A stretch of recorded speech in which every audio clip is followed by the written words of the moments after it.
আসসালামু আলাইকুম গাইস। বাংলাদেশে একটা গল্প আছে, অনেকের মুখে শুনছি যে বাংলাদেশের একটা কন্ট্রাক্টরের নাকি হাতের একটা আঙ্গুল কেটে নিছে সৌদি সরকার, ঠিক এই বিল্ডিংগুলো বানানোর জন্য। এই যে এখানে কয়েকটা বিল্ডিং দেখছেন, এগুলো বানানোর জন্য এখানে পানির বদলে আপনার ডিজেল ইউজ করছিল সিমেন্ট বালির সঙ্গে। এই জন্য এই বাংলাদেশের কন্ট্রাক্টররা একটা হাতের আঙ্গুল কেটে নিছে সৌদি সরকার, ঠিক এই বিল্ডিংগুলো দেখেন গাইস।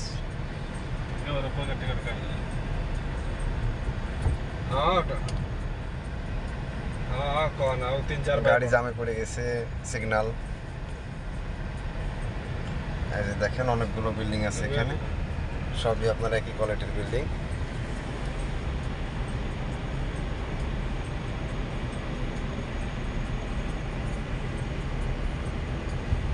ঠিক এই বিল্ডিংগুলো বানানোর জন্যই তার হাতের একটা আঙ্গুল কাটা গেছে।